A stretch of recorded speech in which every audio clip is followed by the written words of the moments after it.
other side of human existence. Since we can come together so seldom, and would like to include as much as possible in these lectures, it could easily happen that too much is included.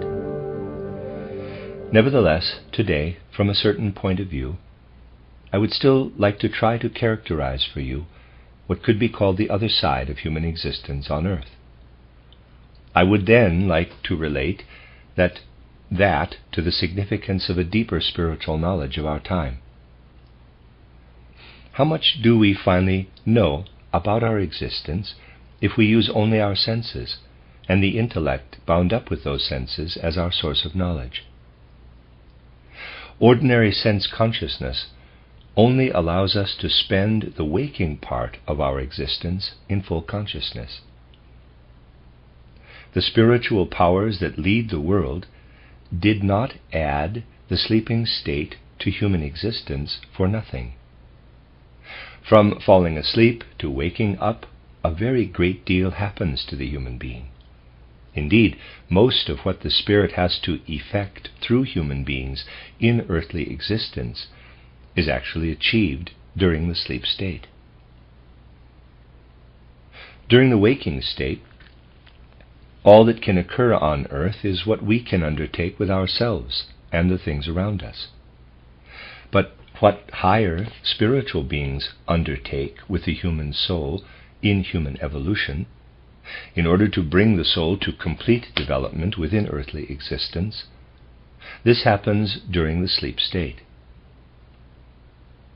We should not lose sight of the fact that modern initiation knowledge can look closely at the significance of the events that occur when the human being is asleep. Of course, these events occur not only for initiates, but for all people.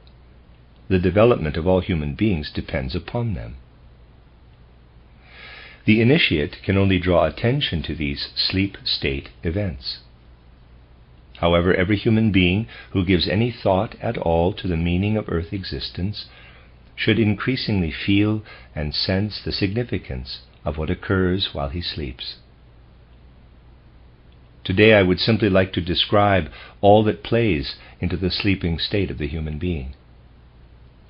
As you know, when a person falls asleep, we characterize what happens externally by saying that the astral body and the capital I are loosened from the physical and etheric bodies.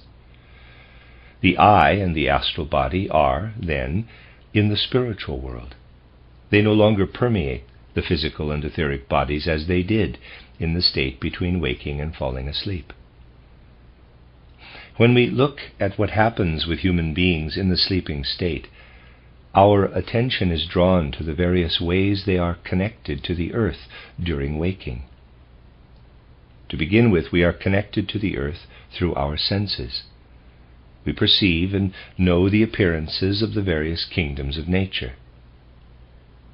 However, we are also connected with the earth through what we do unconsciously while awake. For example, we breathe, for the most part unconsciously, and the entire earth, if I may put it this way, plays into the air we breathe. Innumerable substances, dispersed in a very fine state, are present in the air we breathe. Precisely because they are in this finely dispersed state, they have an extraordinarily significant effect when inhaled into the human organism. What enters the human being when he perceives through his senses enters consciously, but a great deal also enters the human being unconsciously when he is awake. And this unconscious element has more substance than what enters through the abstract, ideal state of perceiving and thinking. The world around enters us in a more substantial form through our breathing. If you would only take into consideration just how dependent the human organism is upon everything that it takes in with the various substances of earthly nourishment, then you would be able to acknowledge that there is much that affects us in our waking state. But this fact is of less interest to us today. We are much more concerned with what is working on the human being in his sleeping state. The point here is this. Just as we see external earthly substances connected with us during our waking state, so too, when we enter the sleeping state, we enter into a certain connection with the entire cosmos. That is not to say that we should imagine a human being taking on the magnitude of the cosmos every night with his or her astral body. That would be an exaggeration, but we do grow into the cosmos every night. Just as we are connected here on earth during the day with the plants, the minerals, and the air, so too we are connected during the night with the movements of the planets and with the constellations of the fixed stars. From our falling asleep until our waking, the sky full of stars becomes our world, just as the earth is our world in the waking state. Now, to begin with, we can distinguish various spheres through which we pass between falling asleep and waking. The first sphere we pass through is that in which the human eye and human astral body, that is, the human soul, when asleep, feels itself connected with the movements of the planets. When waking in the morning, and, as it were, having slipped into our physical body, we can say that we have in us our lungs, our heart, our liver, our brain. Likewise, when we enter the sleep state, we must say that in the first sphere with which we come into contact after falling asleep, which is also the sphere we are again in contact with just before awakening, in this sphere we have within us the forces of planetary movement. It is not that we take the entire movements of the planets into ourselves every night, but what we carry within us as an image or copy is a small picture in which the movements of the planets are actually copied, reflected. And this is different with every human being. We can say that when falling asleep, every human being experiences the movements of the planets.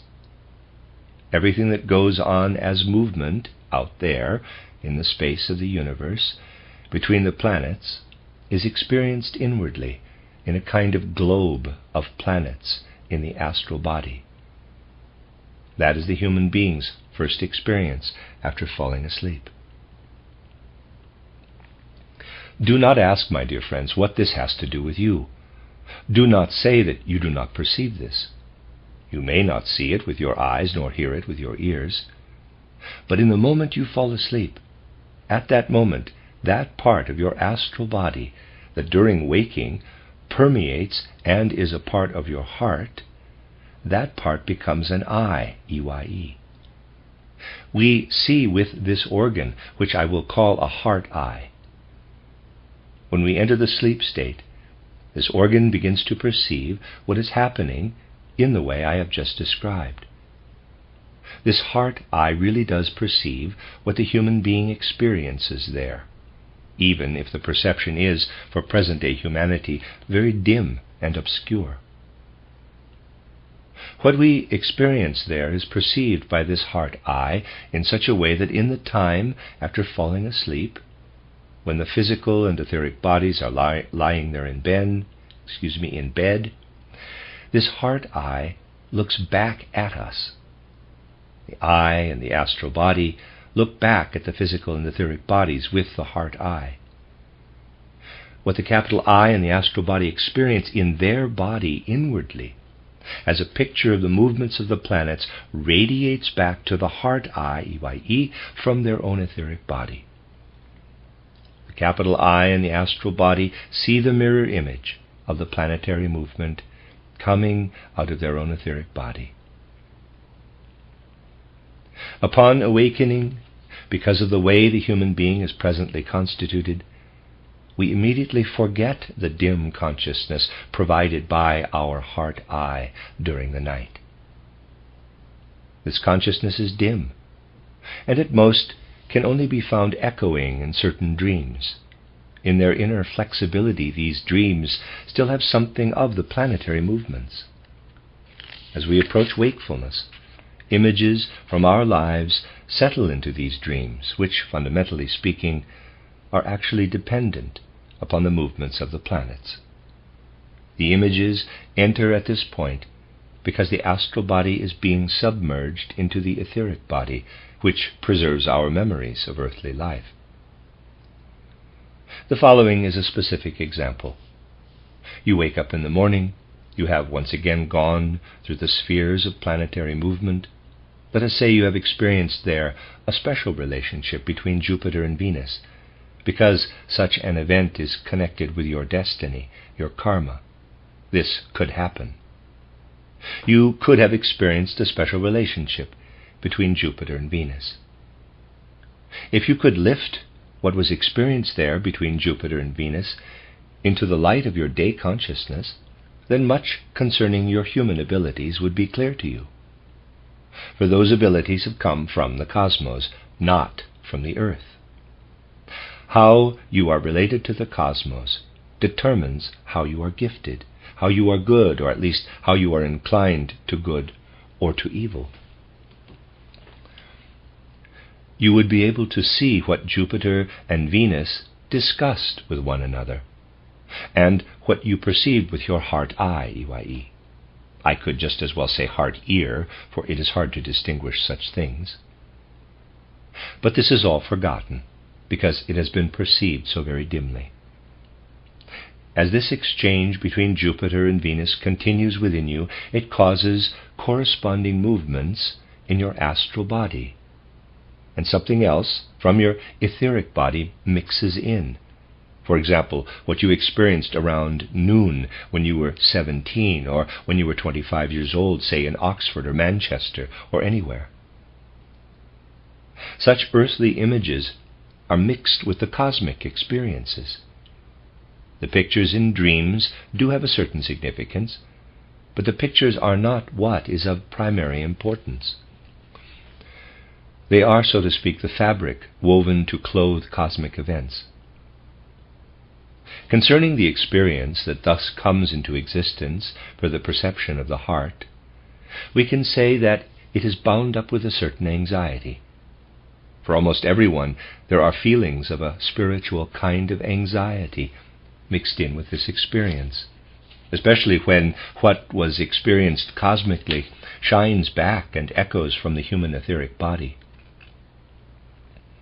For example, this anxiety arises for the perception of the heart if what has been brought about through the special relationship between Jupiter and Venus radiates back with a ray, which would say a lot for your heart perception, radiates back from the human forehead.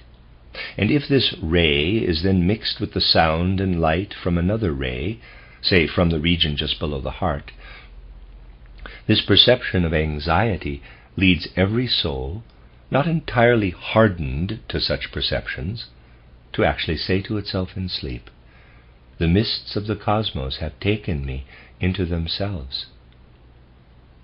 It really feels like you have become as thin as the mists of the world and are swimming like a cloud, just a part of cosmic fog within the larger mists of the cosmos.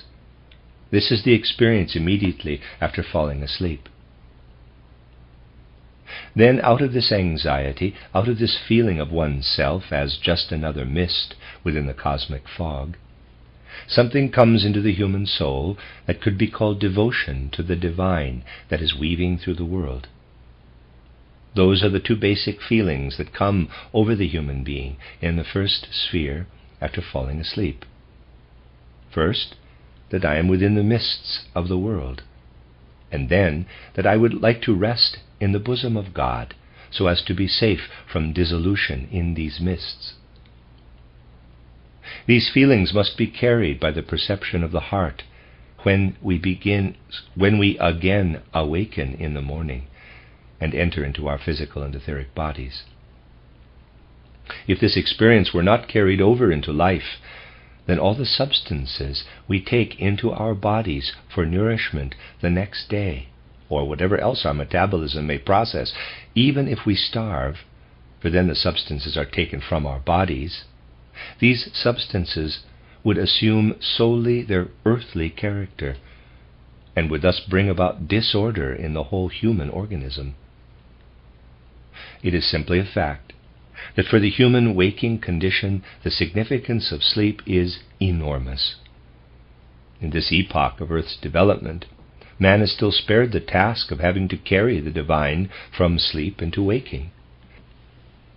Because of the way human beings in the present age are constituted, they could hardly muster the strength to carry these things in full consciousness from the other side of existence to this side of existence.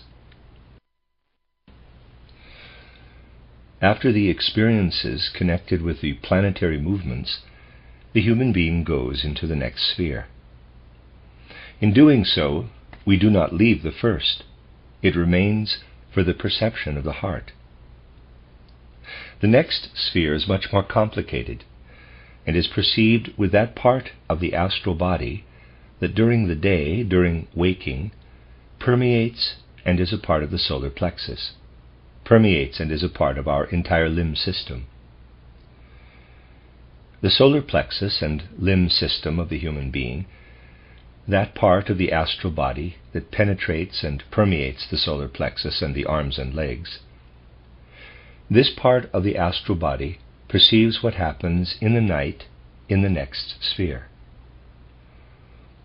In the next sphere, we feel the forces in our astral bodies that originate in the constellations of the zodiac.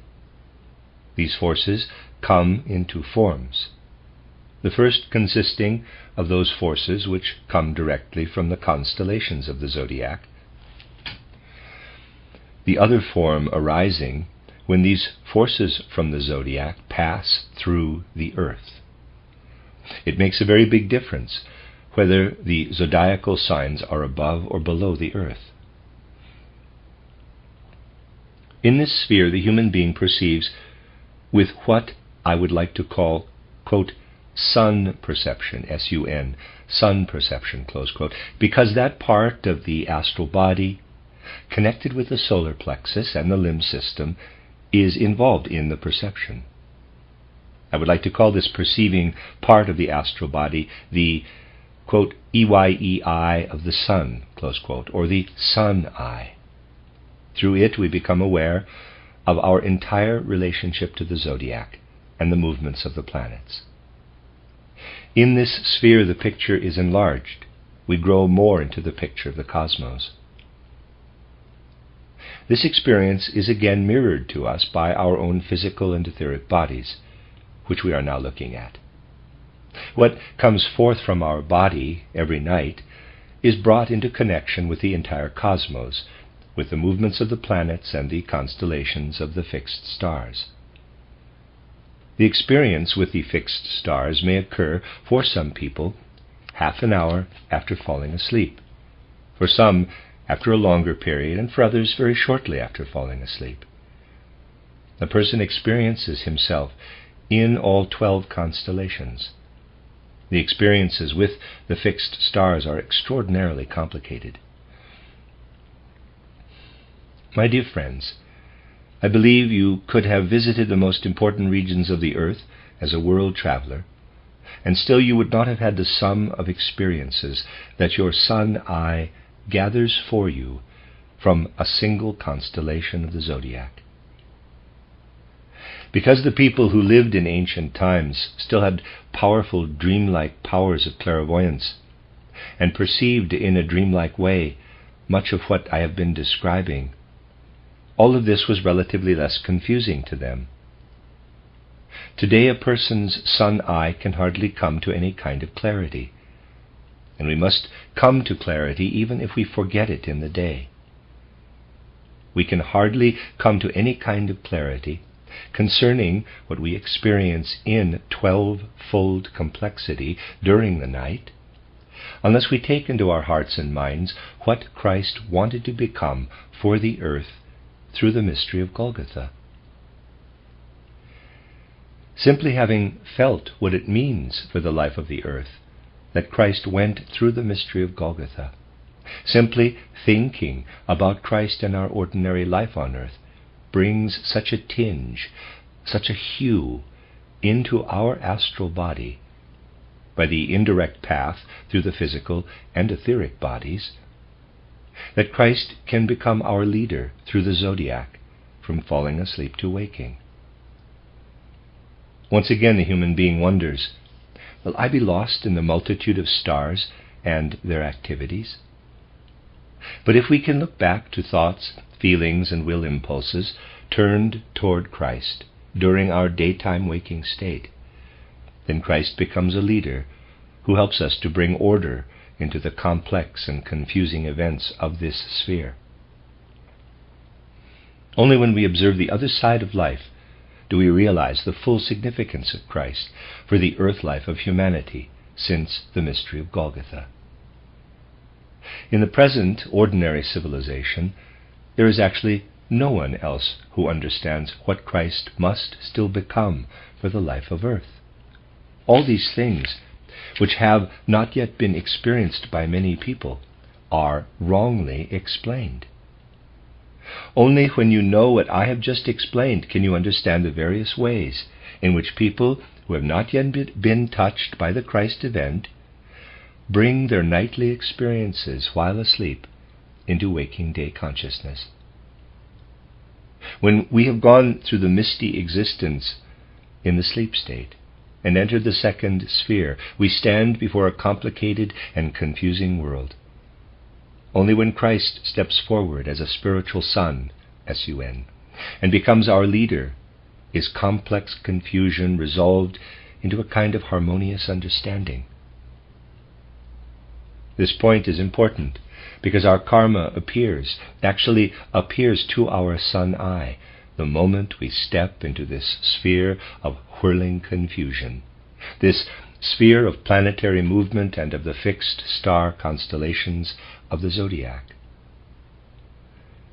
All human beings perceive their karma, but only in the sleeping state. The after-image or afterglow of this perception slips into our waking state through our feelings.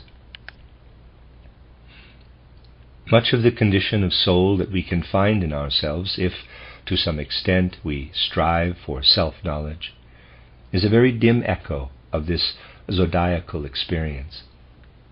People can receive strength for their daily lives because Christ appeared as the leader and led them from Aries through Taurus, Gemini, and so forth, and explained the world to them in the night. What we experience in this sphere is nothing less significant than this. Christ becomes our leader through the complex and confusing events in the zodiac. He stands there as the being who leads us from constellation to constellation, in order for us to take into ourselves, in an orderly fashion, the spiritual forces that we once again need, and they are indeed ordered for our waking life. Fundamentally speaking, this is what the human being experiences every night between falling asleep and waking. He experiences this because he is related to the cosmos as a soul and spirit. Just as he is related to the earth through his etheric and physical bodies, he is also related to the cosmos with his soul, with his spirit and his astral body. When the human being has separated from his physical and etheric bodies, and so grown out into the cosmic world, he then feels within himself a strong kinship to the world he is entering. He feels this kinship in his experience of the pictures reflected back to him from what has been left lying in bed. He feels a strong tendency to move out beyond the zodiac with his inner life. But this he cannot do between birth and death, because another element mixes into all these experiences during the time when the human being is asleep. Another element, which compared with what comes from the planets and the fixed stars, is of an entirely different nature. This is the element of the moon. During the night, the element of the moon, even during the new moon, tinges to a certain extent the entire cosmos with a special something that is like a substance. This tinging is also experienced by us. But we experience it in such a way that these moon forces hold us back within the world of the zodiac and lead us once again to waking. With a dimly conscious awareness, we already experience this moon element in the first sphere. But during the second sphere, we experience the secrets of birth and death in an especially powerful way. With an organ lying even deeper than the heart eye and the sun eye, with an organ that is, so to speak, apportioned to the whole human being, we actually experience every night how our soul spirit being descends, that is, has descended from the world of soul and spirit and has entered into physical existence through birth. And we experience how the body gradually goes over into death. The human being is actually always dying. In every moment he only subdues death until death then really occurs as a single event.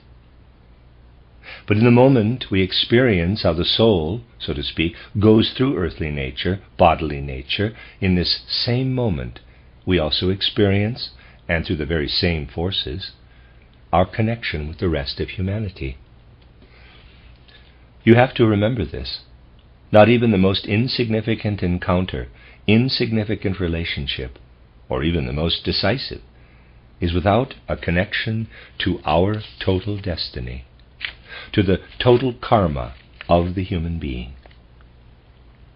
All our involvement with other human beings, all human relationships, which have, of course, an intimate connection with the mystery of birth and death, appear, I would like to say, before our spiritual eye, EYE, at this point during the second sphere.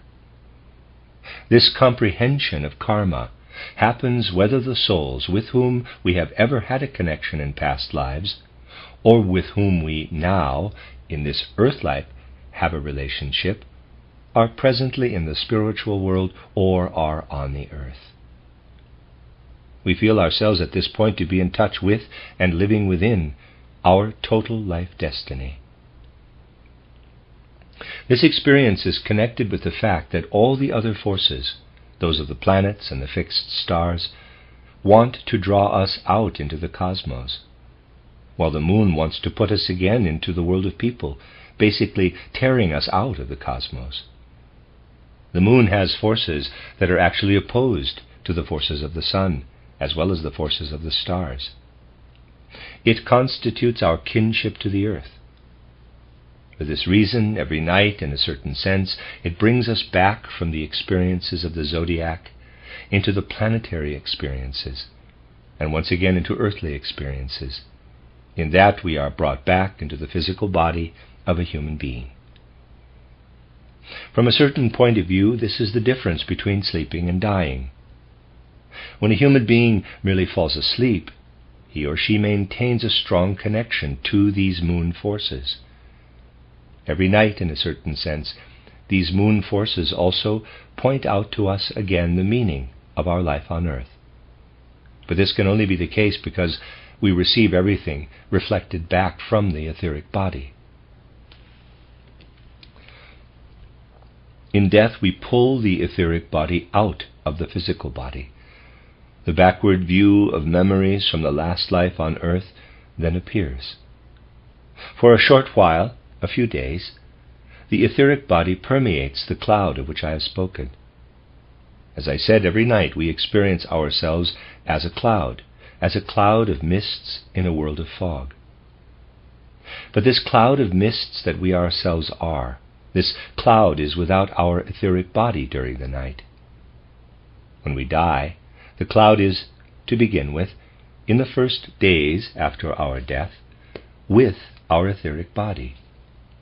Then the etheric body gradually dissolves into the cosmos, and our memory disappears. And now, in contrast to what we had earlier, when our experience of the stars was only radiated back from the human being who remained lying in bed, now, after death, we have an immediate inner experience of the movements of the planets and the fixed star constellations. If you read my book titled Theosophy, you will find, described from a certain point of view, what these experiences after death consist of. I describe what appears as if surrounding the human being between death and a new birth. But just as the world would have no color if there were no eyes in your body, no sounds if you were without ears, just as you could not breathe without lungs and a heart, so too after death you would not be able to perceive what I have described as the soul world and spirit land, your environment in the spiritual world, unless you had Mercury, Venus, Mars, Jupiter, Aries, Taurus, Gemini, and so forth. That is then your organism. With your cosmic organism, you experience all of this.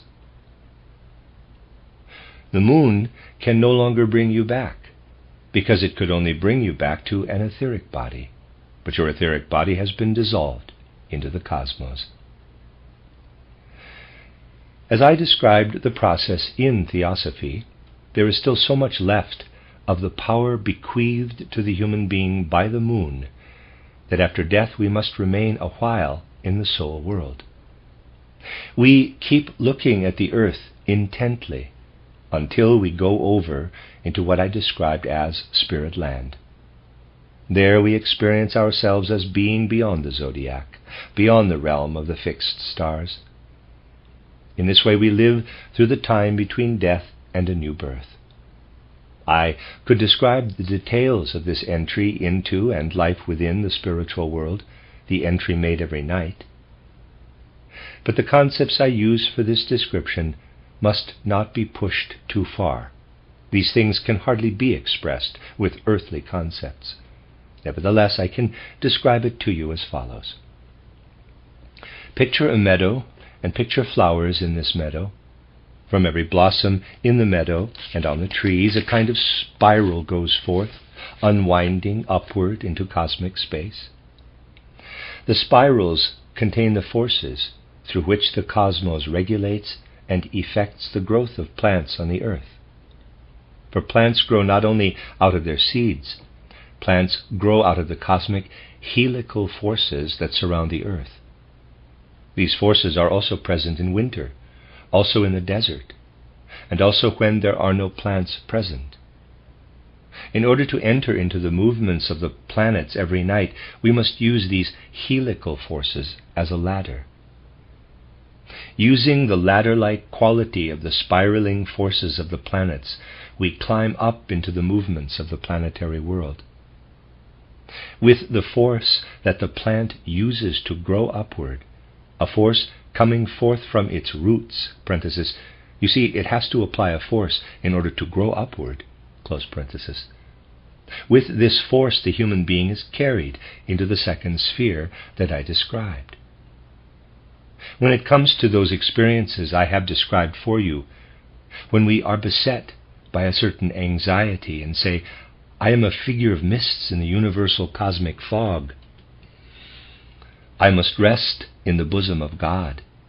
When we consider these experiences with respect to conditions on the earth, then, again, the soul can say to itself, I rest in all of that which lays like a cosmic blessing over a field of grain when it blossoms, which lays over a meadow when it blossoms. Everything that sinks down to the plants, lives and expresses itself in the spiraling lines of force, is fundamentally speaking the bosom of God enlivened and active within itself. Therein the human being feels embedded in every period of sleep. The moon leads us back again to our animal nature, while the forces of plants constantly strive to carry us further out into the universe. In this way we are connected with the cosmos. In this way the cosmos works between our falling asleep and our waking. And the heart eye, the sun eye, and human eye, all EYE, go through the night feeling things in a way similar to the way, say, that we experience any kind of relationship to another human being. But we are not told this. Neither do we think this out by ourselves, but rather the plants tell us this.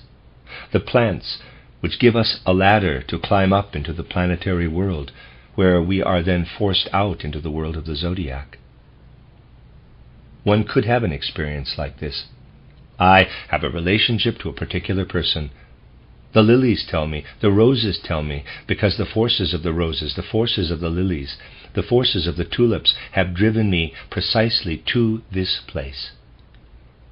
The entire earth becomes a kind of, quote, book of life, close quote, that enlightens us about the human world, the world in which we live, the world of human souls.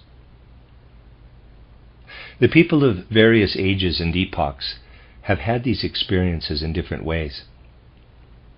If you look toward old India, you will see that those wanting to discover something through the sleeping state, through a relationship with the world of the stars, wanted information only from those fixed stars and constellations that happened to be above the earth at any given time.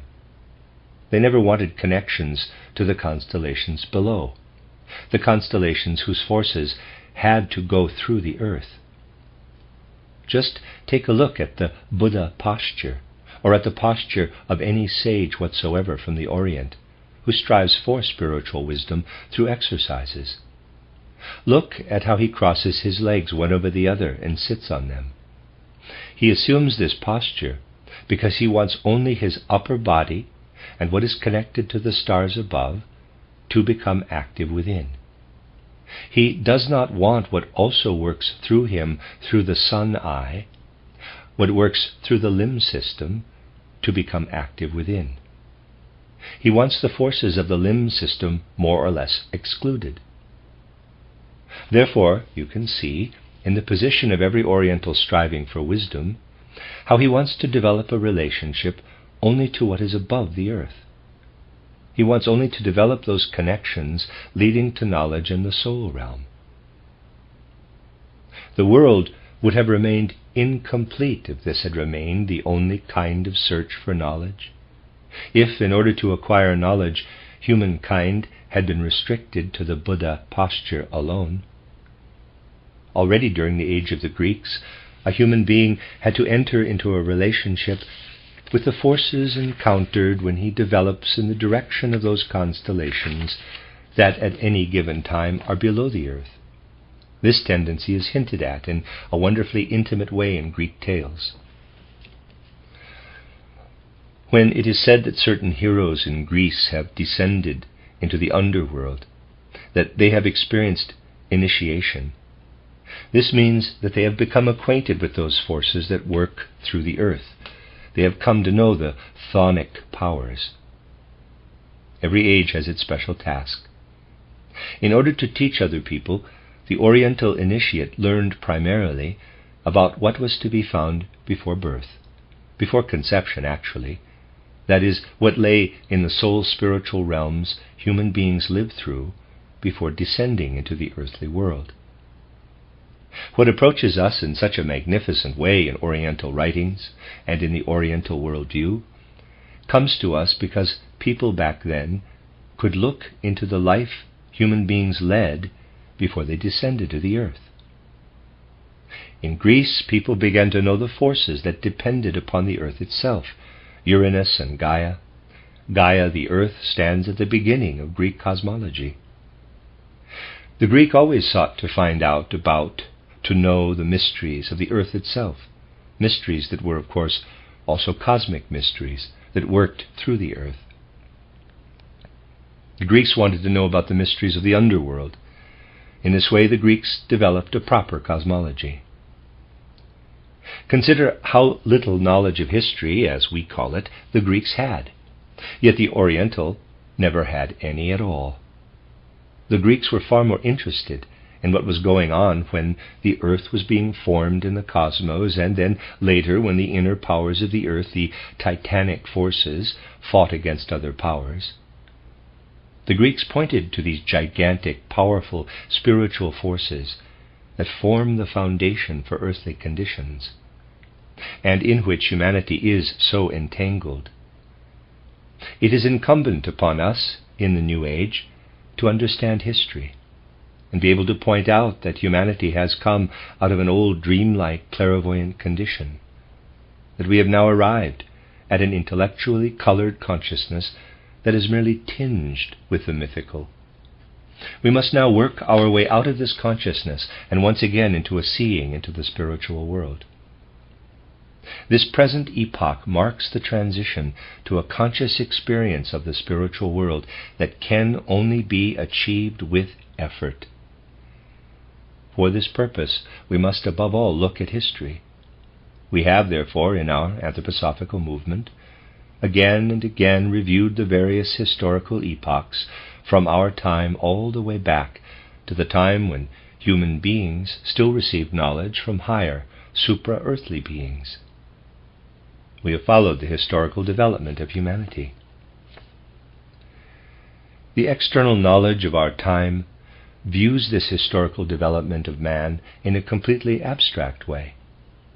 What abstract lines are drawn when people today develop knowledge of history?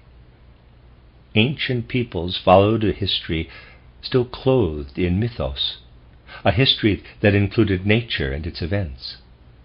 We can no longer do that.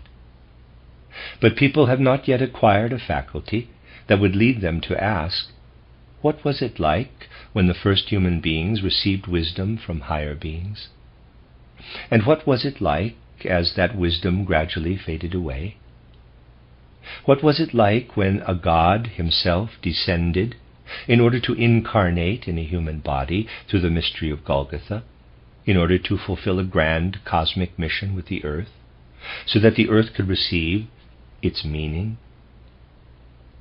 The whole of 19th and 20th century theology suffers from the inability to understand the spiritual significance of Christ. You see, modern initiation science must bring this understanding. There must be a modern science of initiation that can penetrate once again into the spiritual world, that can speak once again about birth and death, about life between birth and death, and life between death and a new birth, and about the life of the human soul in sleep, just as we here today have spoken to one another. Once again, it must be possible for man to know about this spiritual other side of existence. All of humankind's progress in the future will be possible only if human beings also become acquainted with this other side of existence. Once people turned to the upper worlds alone for their knowledge. This can easily be observed in the posture of the Buddha. Later, people came to their cosmology by reading it out of the development of the earth. They were initiated in the Greek chthonic mysteries, as passages in the Greek myths recount again and again. Now that the secrets of heaven and the secrets of earth have been studied in the old science of initiation, we need a modern science of initiation that can move back and forth between heaven and earth, that can ask heaven when it wants to know something about earth, and that can ask the earth when it wants to know something about heaven. If I may say so, in all modesty, this is how the questions are posed and given preliminary answers in my book titled An Outline of Occult Science, also known as An Outline of Esoteric Science. End of aside. The attempt is made there to describe what the modern human being needs, just as the ancient Orientals needed the mysteries of heaven and the Greeks needed the mysteries of the earth. In our present age, we should observe how things stand with this modern initiation and its relationship to modern man. To characterize briefly the tasks that form the foundation of modern initiation, I will say something now that I was already able to say to a few of you in Oxford during these days of my visit to England. Namely, I would like to begin by pointing out that while it was important for the most ancient initiates to look up into the spiritual world, from which man descended when he clothed himself with an earthly body, and while for later initiates such things as I characterized by pointing to Greek portrayals of a descent into the underworld were important, it is the obligation of modern initiation, as I have already said, to seek as knowledge the rhythmical relationship of heaven and earth. This can only be achieved if we consider the following.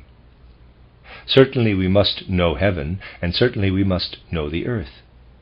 But then we must also look at the human being, in whom among all the beings around us, heaven and earth work together to create a unity. We must look at, that means with our sun eye, with our heart eye, with the entire human eye, EYE, we must look at the human being. The human being. For humanity contains infinitely more secrets than the worlds that we can perceive with our external organs of perception, that we can explain with an intellect bound to the senses. The task of present-day initiation knowledge is to come to know the human being spiritually. I would like to say that initiation science wants to come to know everything for this reason. In order to understand the human being through knowledge of the whole world, through knowledge of the whole cosmos. Now compare the situation of the present-day initiate with the situation of the ancient initiate. Because of all the abilities that existed in the soul of ancient humanity, the initiate then could awaken memories of the time before the descent into an earthly body. For this reason, initiation for the ancient was an awakening of cosmic memories. Then for the Greeks, initiation meant looking into nature. Modern initiates are concerned to know the human being directly as a spiritual being. Now we must acquire the ability to set ourselves free from the grasp of earth, from the ties connecting us with the world. I would like to repeat an example that I have just recently mentioned. Achieving a relationship to the souls who have passed through the gate of death, who have left the earth, either recently or long ago, is one of the most difficult tasks of initiation knowledge. However, it is possible to achieve such a relationship by awakening forces that lie deeper in the soul. Here we must understand clearly, however, that we have to accustom ourselves, through exercises, to the language we must speak with the dead. This language is, I would like to say in a certain sense, a child of human language. But we would go completely astray if we thought that this human language here could help us to cultivate communication with the dead. The first thing we become aware of is that the dead are only able to understand for a short time what lives as nouns in the language of earth. What is expressed as a thing, a closed-off thing, the characterization of a noun, is no longer present in the language of the dead. In the language of the dead, everything is related to activity and movement.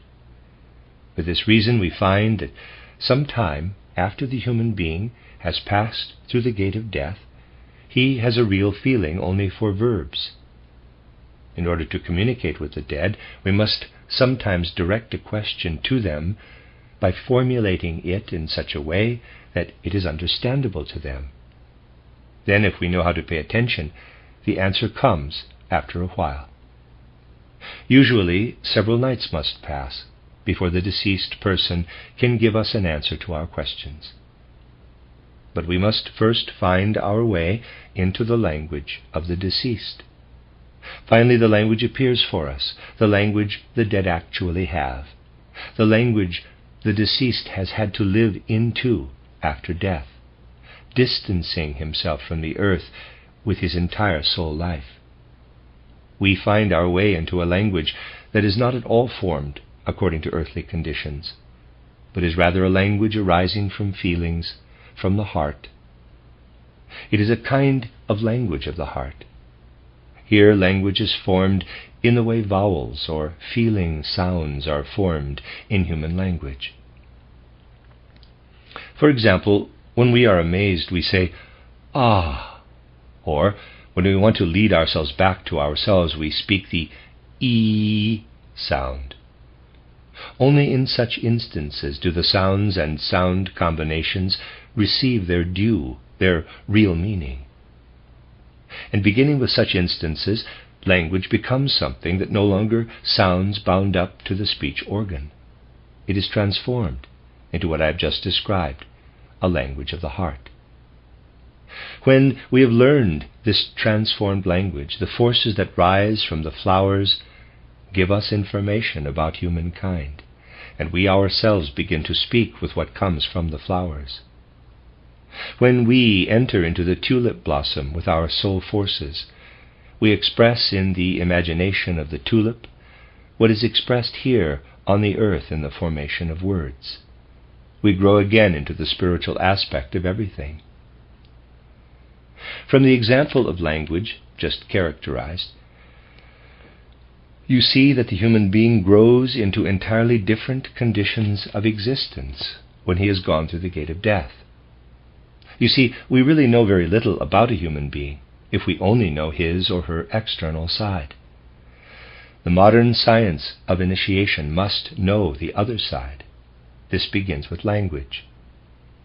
Even the human body, as it is described if you read the relevant literature, becomes something else for us.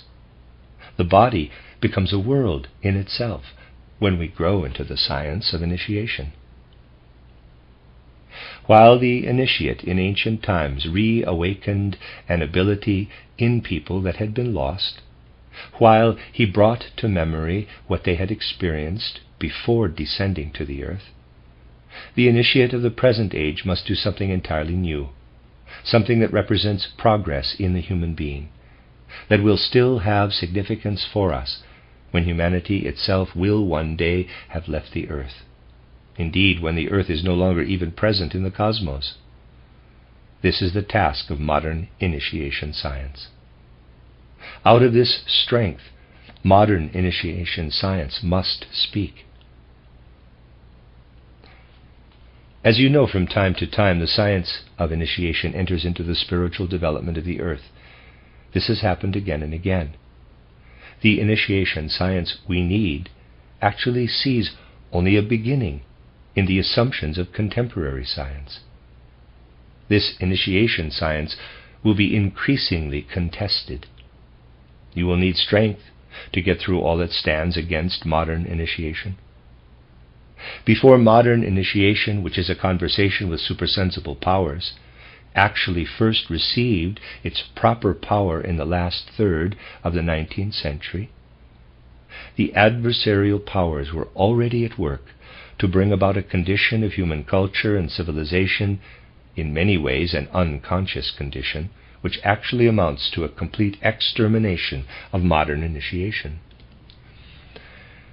Just consider how popular it has become to respond to everything that appears in the world as knowledge with the words, "This is my point of view." People say, "This is my point of view," without having gone through any kind of development.